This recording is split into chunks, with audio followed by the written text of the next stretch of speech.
அனைவருக்கும் வணக்கம். தற்பொழுது அண்மை செய்தியாக பார்த்து கொண்டு வருகிறோம். காலேஜில் ஏதாவது ஒரு டிகிரி முடிச்சிருக்கீங்களா? அப்போ இந்த வீடியோ உங்களுக்கு தான், இந்த வேலை உங்களுக்கு தான். மறக்காமல் இந்த வீடியோவை ஸ்கிப் பண்ணாமல் பாருங்கள். இந்த கல்விக்கான வேலை தகுதி என்ன படிச்சிருக்கணும் எல்லாத்தையும் முழுமையாக சொல்ல போகிறேன். அதனால் வீடியோ ஸ்கிப் பண்ணால் பார்த்தா தான் உங்களுக்கு புரியும். அப்புறம் இப்போ தான் நம்ம சேனலுக்கு வரீங்கன்னா கீழே இருக்க ரெட் கலர் பட்டன் சப்ஸ்கிரைப் பண்ணிக்கோங்க. அப்போ தான் நான் போகிற வீடியோ உங்களுக்கு நோட்டிஃபிகேஷனாக வரும். இதை பற்றி தெரிஞ்சுக்கொள்ள வாங்க வீடியோக்குள்ளே போகலாம். இவங்களுக்கான வயது வரம்பு அப்படின்னு பார்த்தீங்கன்னா, இத்துறையின் கீழ் நிறுவப்படும் பணியிடங்களுக்கு விண்ணப்பிக்க விரும்புகிறவர்கள் 1/8/2025 தேதியின்படி அதிகப்படியாக 40 வயது வரை இருக்கலாம். GIS அதிகாரிகளுக்கு மட்டும் அதிக வயது பார்த்திங்கன்னா 30 வயது வரை இருக்கான்னு சொல்லியிருக்காங்க.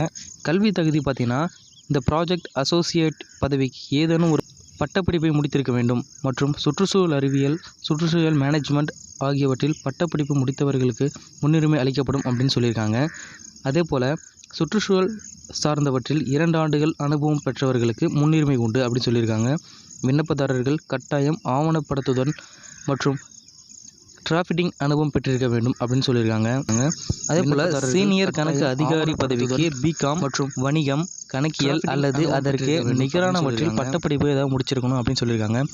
தனி உதவியாளர் பதவிக்கு ஏதேனும் ஒரு பட்டப்படிப்பு மற்றும் தட்டச்சு சான்றிதழ் பெற்றிருக்க வேண்டும் அப்படின்னு சொல்லியிருக்காங்க. இதோடைய சம்பள விவரம் அப்படின்னு பார்த்தீங்கன்னா, இந்த ப்ராஜெக்ட் அசோசியேட்ஸ் பதவிக்கு ரூபாய் 68,400 தொகுப்பூதியமாக வழங்கப்படும் சொல்லியிருக்காங்க. சீனியர் கணக்கு அதிகாரி பதவிக்கு 68,400 வழங்கப்படும் அப்படின்னு சொல்லியிருக்காங்க. அடுத்தபடியாக பார்த்தீங்கன்னா, தனி உதவியாளர் பதவிக்கு 28,500 தொகுப்பூதியமாக வழங்கப்படும் அப்படின்னு சொல்லியிருக்காங்க.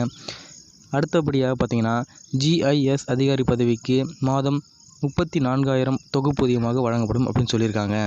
இவங்க தேர்வு செய்யப்படும் முறை அப்படின்னு சொல்லியிருக்காங்க. அது என்னென்னா, தமிழ்நாடு சுற்றுச்சூழல் துறையின் கீழ் உள்ள இப்பணியிடங்களுக்கு விண்ணப்பிக்கும் நபர்களின் தகுதிக்கேற்ப தெரிவு செய்யப்பட்டு எழுத்துத் தேர்வு அல்லது நேர்காணலுக்கு அழைக்கப்படுவார்கள் என்றும் சொல்லியிருக்காங்க.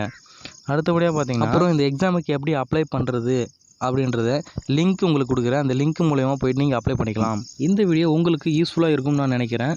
உங்களுடைய ஃப்ரெண்ட்ஸ் அண்ட் ஃபேமிலிக்கு ஷேர் பண்ணி விட்டுட்டு நம்மளுடைய சேனலை ஃபாலோ பண்ண சொல்லிக்கோங்க.